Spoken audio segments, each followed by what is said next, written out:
Listen closely, chosen one. What has been rising in you is not exhaustion. It is not confusion. It is certainly not coincidence. There is a sign moving through your spirit right now, and most people misread it, mistaking a holy summons for nothing more than a bad week. You have been calling it stress, a restlessness that will not settle no matter how much rest you get, an ache nothing in this world seems able to satisfy. Hear this plainly. What you are carrying is the breath of God, awakening something heaven-marked long before you noticed it stirring. Jeremiah 1 verse 5 says, "Before I formed thee in the belly I knew thee, and before thou camest forth out of the womb I sanctified thee, and I ordained thee a prophet unto the nations." Before your first breath, you were already known, already set apart, already carrying a shape only heaven could see. What is surfacing now is the original calling finally pushing its way to the surface. This stirring is quiet enough to be dismissed and powerful enough to rearrange everything once you notice it. It does not shout with the noise of the world, nor borrow the language of passing spiritual trends. It moves the way a current moves beneath still water, invisible from the surface, undeniable once you feel it pull. Not everyone carries this weight. It is rare because it is costly, and cost requires a carrier already prepared to hold it.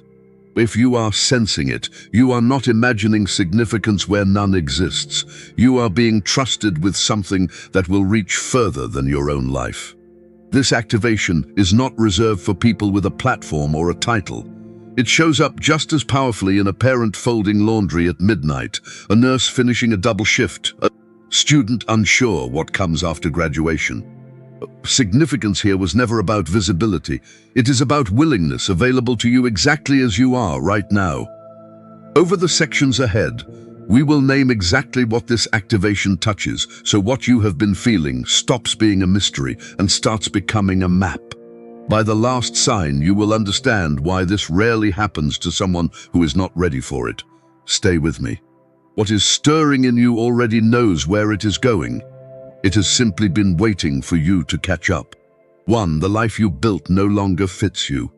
Will you notice it in the smallest moments, which is exactly why it catches you off guard. Driving the same route you have driven 100 times. Folding laundry on a Tuesday evening. Standing in a kitchen you have stood in for years. And suddenly, without warning, something about it all feels foreign, like a life you are visiting rather than a life you actually live. That moment is not collapse, and it is not weakness pretending to be insight. It is a holy signal that you have outgrown what once fit comfortably. Ephesians 4 verse 22 to 24 describes this directly, that ye put off concerning the former conversation the old man, which is corrupt according to the deceitful lusts, and be renewed in the spirit of your mind, and that ye put on the new man, which after God is created in righteousness and true holiness. The language here is anything but gentle. It describes removal and replacement, not a light adjustment.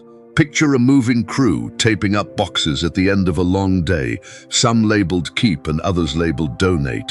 Working quickly because the decisions have already been made, even if the sorting still takes time. That is close to what is happening inside you right now. Certain parts of your former life are being marked for release, not because they were worthless, but because they were only ever meant for a season that has ended. If you pay attention, you will notice the roles you once wore with pride, starting to feel like clothing cut for someone else's frame. The career that used to anchor your identity may feel strangely hollow. The routines that once gave you structure may now feel like they are keeping you smaller than you were built to be. This is where grief and relief tend to arrive together, which confuses people the first time it happens. You can mourn what is ending while also exhaling, as though something heavy has finally been set down. Both responses are allowed, both are part of the same process. 2 Corinthians 5 verse 17 says it with striking clarity. Therefore, if any man be in Christ, he is a new creature. Old things are passed away.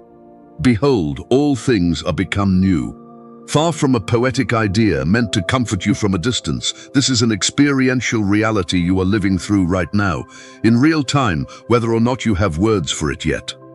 Try this instead of simply enduring the dismantling. Take an honest inventory this week. Ask yourself plainly which roles, habits, and relationships still feel true, and which ones you have only been maintaining out of habit or fear of disappointing someone. Well, you do not need to act on every answer immediately. This kind of renewal always begins with an honest look at what is actually there, before it ever becomes a matter of taking new action. Letting go rarely happens cleanly. It can feel like being pulled between the person you used to be and the person now calling you forward. That tension is not a sign that something has gone wrong. It is the exact place where God tends to work most precisely, because tension is what finally forces a decision that comfort alone would never have required. It is also worth saying plainly that this dismantling is not punishment for anything you have done wrong. Some people quietly assume that if a season feels this uncomfortable, it must be correction for failure. That assumption keeps people stuck longer than the process itself ever would. The scaffolding coming down around you is not evidence of a mistake. It is simply what happens when a structure has served its purpose and something sturdier is ready to take its place. Trust the discomfort as a sign of progress rather than proof of fault. New frequency, familiar faces. Something shifts in the company you keep almost as soon as the old self begins loosening its grip. You sit across from someone you have known for years, and the conversation suddenly feels like it is happening in two different languages. Nothing dramatic occurred. No one said anything wrong. But the frequency has changed, and not every relationship built for the old frequency can rise to meet the new one. A tuning fork struck once in a quiet room does not shout to be heard. It simply hums at its own frequency, and only the objects already tuned to match it will begin to resonate in response. Everything else in the room stays silent, not out of hostility, but because resonance cannot be forced. That is close to what is happening in your relationships right now. Some people will resonate with the frequency rising in you. Others, through no fault of their own, simply will not. 2 Corinthians 6 verse 14 warns against being unequally yoked, using the image of two animals pulling in different directions and wearing each other down in the process. You may feel that strain already, in laughter that suddenly feels forced, in conversations that no longer nourish you the way they once did. That discomfort is not arrogance. It is evidence that your spirit has matured past what those exchanges were ever able to offer. Boundaries begin to matter here in a way they may not have before. Proverbs 13 verse 20 teaches, "He that walketh with wise men shall be wise, but a companion of fools shall be destroyed." A boundary in this season is not punishment aimed at anyone. It is protection for what God is currently forming in you. The same way a gardener protects a young plant from wind, it is not yet strong enough to withstand. This does not mean every difficult relationship should be discarded quickly. Some friction is simply the natural result of two people growing at different speeds, and speed alone does not determine whether a relationship still belongs in your life. What matters more is direction. Ask honestly whether the people around you are generally moving toward greater honesty, humility, and faith, even if slowly, or whether the relationship consistently pulls you backward into old patterns you have already outgrown. Direction, not pace, is the better measure of whether to stay or release. The isolation that sometimes accompanies this realignment can feel disorienting, even lonely. But it functions less like abandonment and more like a filter clearing space for what has not yet arrived. Psalm 27 verse 10 offers real comfort here. "When my father and my mother forsake me, then the Lord will take me up." When people step back during this season, it does not mean you have been left exposed. It often means you are being repositioned closer to the one orchestrating who comes next. Instead of forcing a decision about every relationship at once, bring each one honestly before God in prayer this week. Ask specifically, "Lord, show me who to draw closer, and show me who to release without resentment." This turns a painful season of drifting into an intentional act of discernment rather than something that simply happens to you. Grieve where grief is needed, bless what is ending without needing to defend it as failure. and trust that the same God rearranging your circle now is the God who will fill it again with people who do not compete for your attention, but multiply your strength. It helps to remember that not every relational shift is permanent. Some people simply need time to catch up to a frequency you have already moved into, and forcing a final verdict too early can close a door that was only ever meant to stay ajar. Give space where space is wise, but do not confuse temporary distance with permanent loss.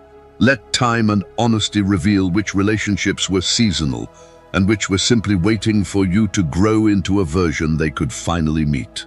3. You feel everything now. Rooms begin to speak to you in ways they never did before. A gathering that used to energize you now leaves you strangely depleted. You meet someone and sense, almost immediately, something about the weather of their soul that has nothing to do with what they actually said. This is not your imagination working overtime. It is the Spirit opening a layer of perception that was always available, but had never been activated. At first, this sensitivity can feel like too much. Noise that used to fade comfortably into the background now feels sharp, almost unbearable. 1 Kings 19 verse 11 to 13 gives us a picture worth returning to here. Elijah witnessed wind, earthquake, and fire, but God's voice was found in none of them. It came instead in a still, small voice, deliberately quiet against the backdrop of everything loud that had come before it. Your spirit is being trained toward exactly that kind of listening. A hearing aid technician works slowly in a quiet fitting room, adjusting volume levels down slightly at a time until sound becomes clear instead of overwhelming. Calibration, not amplification, is the goal. What feels like oversensitivity right now is often simply an instrument being tuned for accuracy rather than broken by exposure. Proverbs 4 verse 23 instructs plainly, "Keep thy heart with all diligence, for out of it are the issues of life." Guarding your heart in this season may look practical rather than mystical. It might mean reducing how much noise you allow into your day, stepping back from constant scrolling, or protecting small pockets of silence where your soul can actually catch its breath. None of this is escape. It is calibration, the same careful adjustment a technician makes one small turn at a time. This heightened sensitivity often extends beyond people and rooms into your own inner life as well.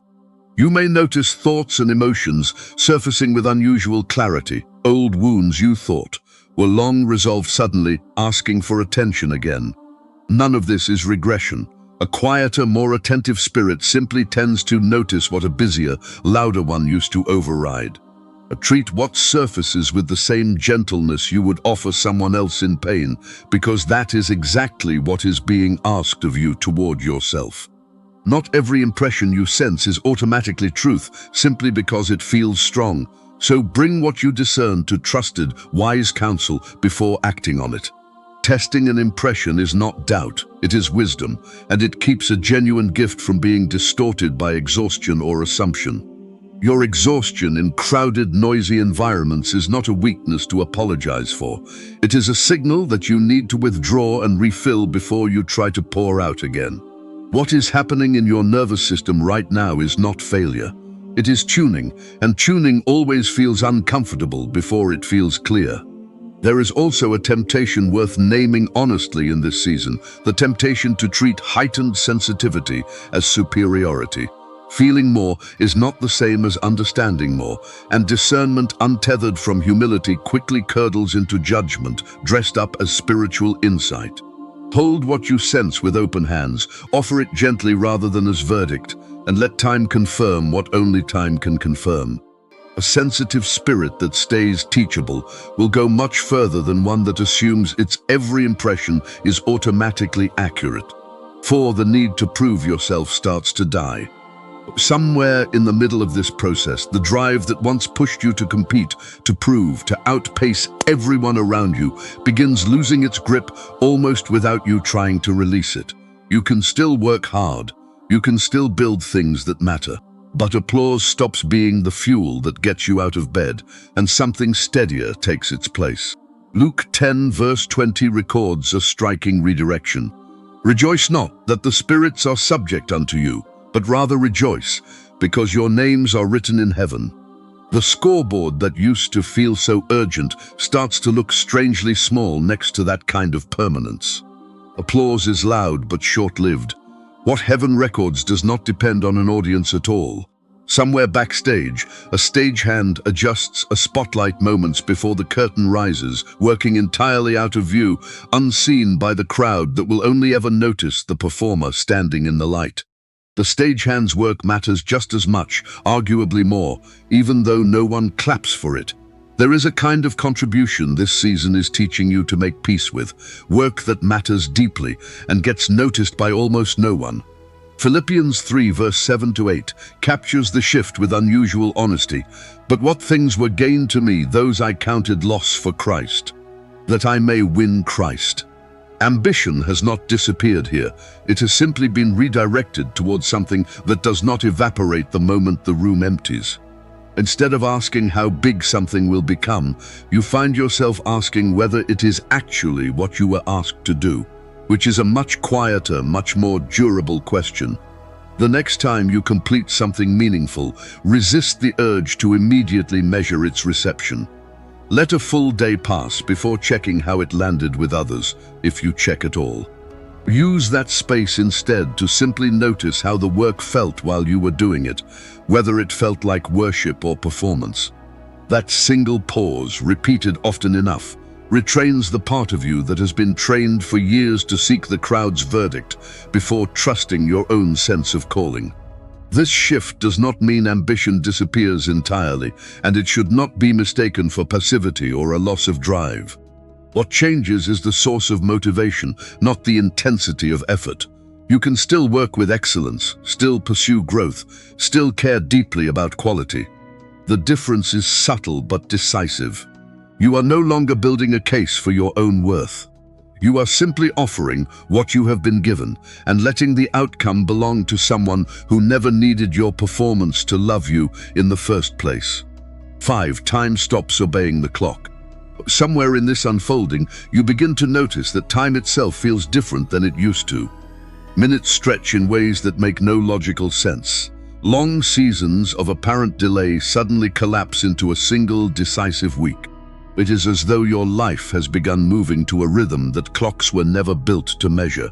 Ecclesiastes 3 verse 11 puts words to this shift. He hath made everything beautiful in his time. Not in your rushed timeline, not according to your anxious deadlines. In his time, which operates by a different kind of math altogether, one where preparation and waiting are not wasted, but woven directly into the outcome. A cartographer redrawing a coastline years after the original survey traces new curves shaped slowly by tides that worked so gradually no single day of erosion looked significant. Only across years does the new shoreline become visible enough to chart. Some of what you are becoming right now is being shaped exactly that way, too slowly to notice day by day, yet undeniable once you compare where you are to where you started. Habakkuk 2 verse 3 reminds you that a vision waits for its appointed time and will not lie, and though it may seem to linger, it will surely come. Delay, in heaven's language, is rarely the opposite of movement. It is frequently disguised precision, timing so exact that it would collapse the outcome entirely if it arrived even a little too early. Or John 11 verse 40 records Jesus asking Martha a piercing question in the middle of what looked like unbearable delay. Said I not unto thee, that if thou wouldest believe, thou shouldest see the glory of God? Lazarus's story was never really about rescue arriving on time. It was about something greater than rescue arriving exactly when it needed to. There is often a specific moment in seasons like this where the delay feels almost cruel, where the gap between what has been promised and what has actually arrived stretches longer than seems reasonable. That gap is not evidence of neglect. It is frequently the exact space where trust is being formed, because trust built entirely on quick answers rarely survives the first real test. What is being built in the waiting is often sturdier than what could have been built by immediate resolution. Patience in this season should never be mistaken for passivity. Active patience looks like continuing to prepare even while nothing visible is happening yet, like praying specific prayers instead of vague ones. like taking the next small step of obedience without demanding to see the whole staircase first. Each morning before your day begins, ask yourself a single honest question. Is there a step in front of me today, even a small one, that I have been avoiding simply because I cannot yet see where it leads? Take that step. Kairos moments tend to find people already in motion, not people waiting at a standstill for certainty to arrive first. There is a particular frustration that surfaces when this bending of time first begins, especially for anyone who has built their life around productivity and measurable progress. It can feel deeply uncomfortable to move at a pace that cannot be justified on a calendar or explained to someone asking for updates. Resist the urge to manufacture visible movement simply to satisfy that discomfort. Some of the most important work happening in you right now will never show up on anyone's timeline, including your own, until the appointed moment finally arrives. 6. Withdrawal becomes worship. The deepest hunger in this season rarely asks for more noise. It asks for quiet, the kind most people are trained to avoid rather than seek. Exodus 33 verse 7 paints a picture worth holding on to here. Moses pitched a tent of meeting outside the camp, away from the crowd, and everyone who sought the Lord went out to meet him there. That withdrawal was never rejection of the people. It was alignment with the presence that would eventually serve them best. Luke 5 verse 16 tells us something simple and important about Jesus himself. He withdrew himself into the wilderness and prayed. If the most consequential public life in history required regular, deliberate withdrawal, it is worth questioning any assumption that your own life could sustain its assignment without the same rhythm. A night shift baker checks dough by feel rather than by the clock on the wall, pressing gently to sense whether it has risen enough, because some processes cannot be rushed by watching the time and can only be judged by paying close attention. Solitude works the same way. It cannot be measured only in minutes. It has to be entered with attention, or it does very little. Solitude does not require dramatic gestures. Sometimes it looks like a multi-day retreat, and other times it looks like a 5-minute pause taken deliberately in the middle of an ordinary afternoon. A short walk taken with your attention actually turned toward God instead of toward your phone. What matters is not the length of the withdrawal, but the honesty of the attention brought into it. For those with demanding schedules, families, or caregiving responsibilities that make extended solitude genuinely difficult, take heart. God has never required identical conditions from everyone he calls into stillness. What he asks for is honesty within whatever space is actually available, whether that is a car parked quietly before the school run or a bathroom door closed for 4 unhurried minutes. Small and consistent will always outperform large and occasional. This week, choose one recurring window, even 15 minutes, and protect it fiercely as a non-negotiable appointment with God, the same way you would protect a meeting you could not afford to miss. Guard it before your day fills up around it, not after. Solitude entered this way is never the final destination. What is received there is meant to be carried back into ordinary life, the same way Moses returned from the tent with instructions for the people waiting outside. Withdrawal is sacred, but re-entry is where the fruit of it becomes visible to everyone else. If solitude has felt unfamiliar or even uncomfortable so far, that discomfort will likely fade the more consistently you practice it. Many people avoid quiet, not because they dislike it, but because they have never given it enough time to become familiar. The first several minutes of stillness often surface restlessness before they surface peace. Do not mistake that early discomfort for evidence that withdrawal is not working. Stay a little longer than feels convenient, and let the noise in your own mind settle before deciding the silence has nothing to offer you. 7. A mission hums beneath your breath. There comes a point in this process where you sense something stirring that you cannot fully name yet, a low, steady hum beneath your everyday thoughts that will not go quiet no matter how busy you keep yourself. It is not noise, and it is not random. It is the early sound of a mission you have not been shown in full detail, only in outline. 1 Samuel 3 verse 10 gives language to this exact posture. When the Lord called young Samuel by name in the middle of the night, Samuel eventually answered, "Speak, for thy servant heareth." He did not have the whole assignment yet. He simply learned to respond honestly to the voice calling him before understanding fully what it would require. Picture a greenhouse worker moving a seedling from a small starter tray into a much larger pot, long before anyone watching could guess what the plant will eventually become. The transfer itself does not reveal the final shape. It simply gives the roots room they will need later, room they could not have used yet in the smaller container. Much of what is happening in you right now works the same way, preparing capacity for something not yet visible.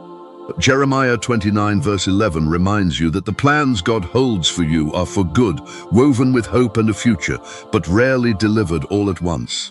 Most of the time, the mission unfolds in layers, one obedient step revealing just enough of the next step to keep moving.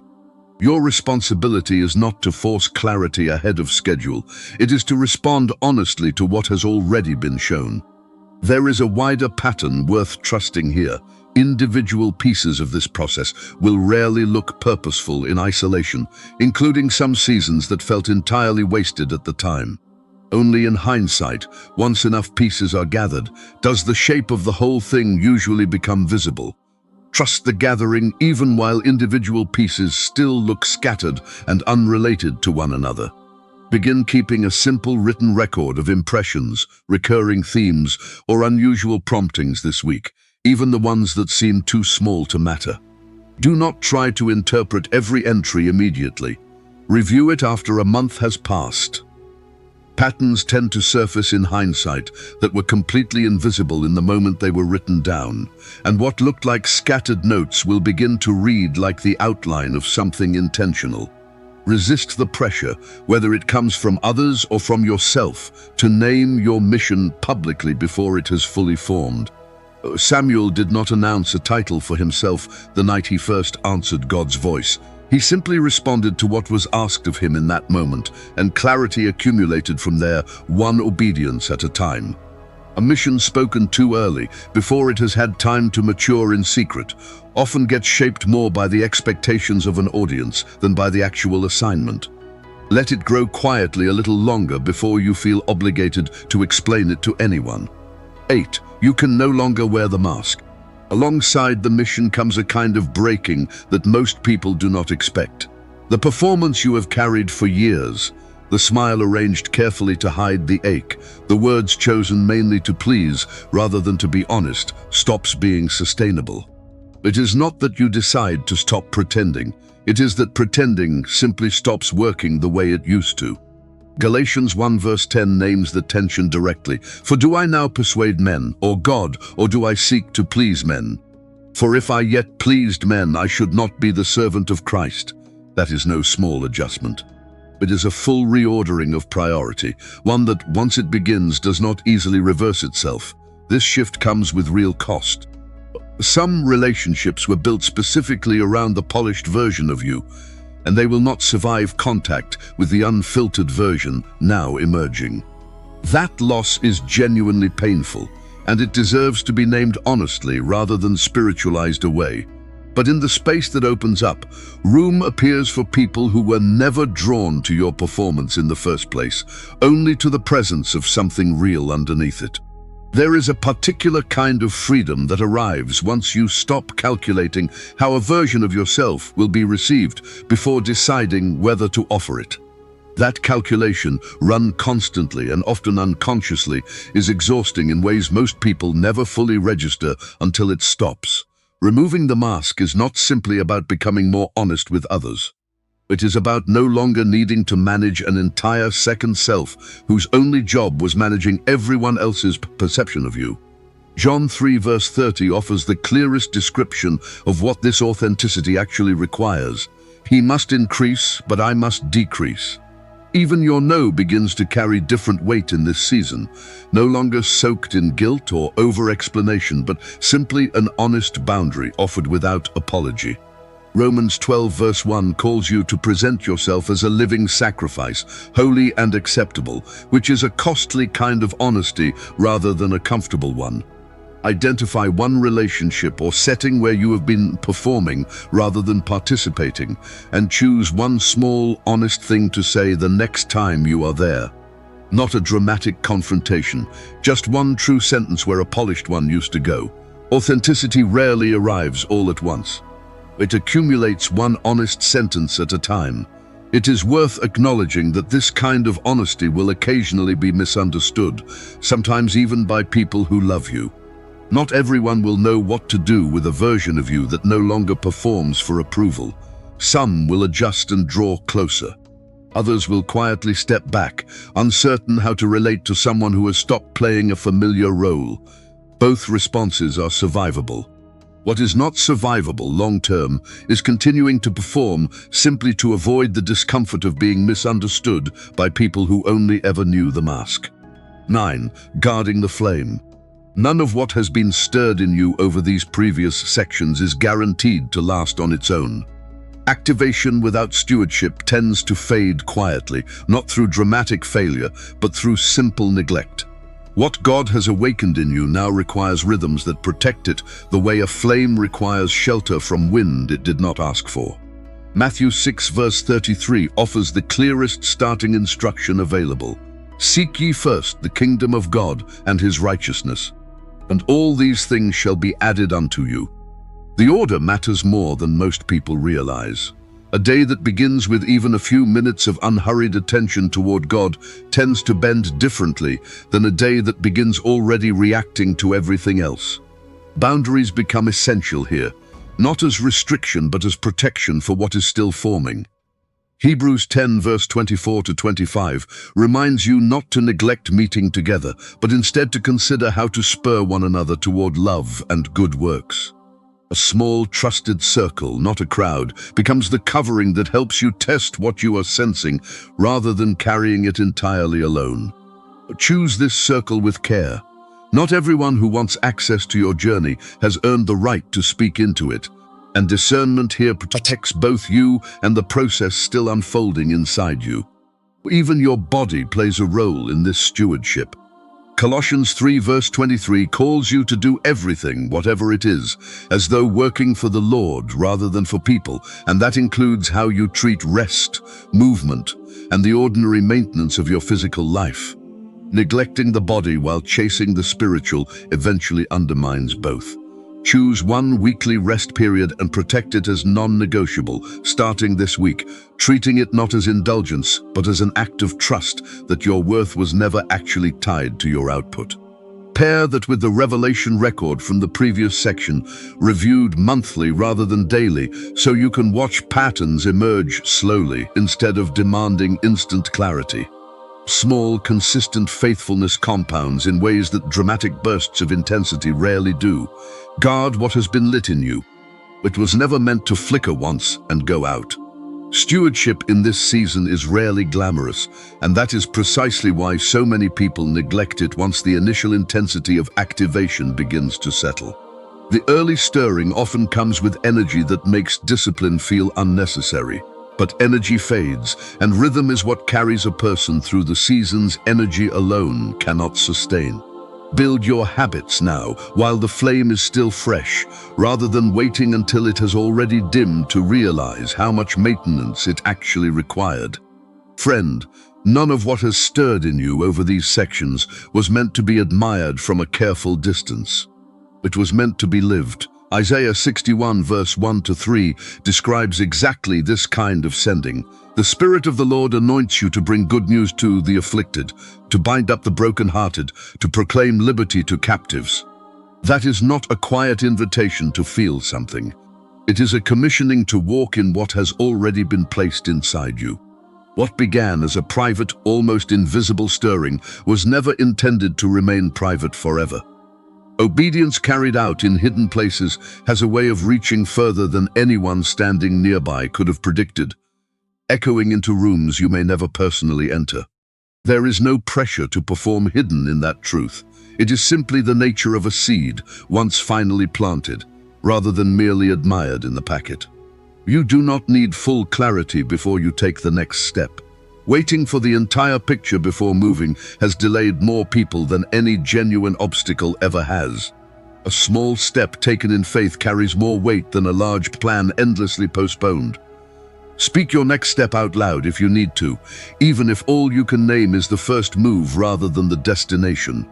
Movement, however small, has always mattered more to heaven than certainty. Carry what has been activated in you the way a lamp is carried, unhidden and unapologetic, into rooms that may not yet know they are waiting for it. You are not asked to be impressive. You are asked to be faithful with what has already been placed in your hands. That has always been enough, and it still is. Wherever you find yourself right now, whether this word confirmed something you already suspected or introduced language for something you had not yet named, know that you are not walking through this alone. Samuel had Eli nearby, even when he did not yet understand the voice calling him. Moses had a tent outside the camp, and a God who met him there faithfully, appointment after appointment. Whatever this season requires of you, the same steady presence that met them is available to meet you, exactly where you are, exactly as you are. Before we close, I want to invite you to pause with me here and bring everything we have walked through into a moment of honest prayer. Heavenly Father, we come to you grateful for the stirring you have placed in us, even the parts of it that have felt disorienting rather than comfortable. Thank you for not leaving us where we were, for calling something forward in us that had been quietly waiting. We release the roles, relationships, and rhythms that no longer belong to this season, where letting go feels like loss. Meet us with your presence. Where letting go feels like relief, remind us that both responses are welcome in your hands. God, sharpen our discernment so we recognize your whisper beneath the noise around us. Teach us to guard our sensitivity rather than resent it, to protect our solitude rather than apologize for it, and to steward the mission, stirring in us with patience instead of striving. Give us courage to remove the mask we have worn for so long, and grace for the relationships that shift as a result. Strengthen our bodies, minds, and spirits for what you are preparing us to carry, and build around us the kind of community that will test, affirm, and protect what you have spoken. Where fear of being misunderstood has kept us quiet, replace it with quiet confidence rooted in who you say we are. Where impatience has made the waiting feel unbearable, teach us to trust your timing the way we trust your character. Renew our strength daily so that this activation does not become a burden we carry alone, but a gift we steward together with you. Lord, seal this activation in us as something lasting rather than something we simply felt once and forgot. Let our obedience today shape what our children and their children will inherit tomorrow.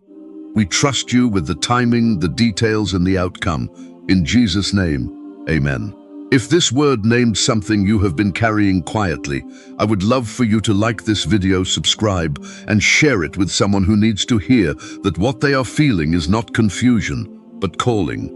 You never know who has been waiting for exactly this language to finally make sense of what they have already been living. Thank you for walking through this with me. Go carrying what has been lit in you and let it burn steady. May God confirm every step ahead of you, guard your heart in the waiting, and finish in you what He has so faithfully begun.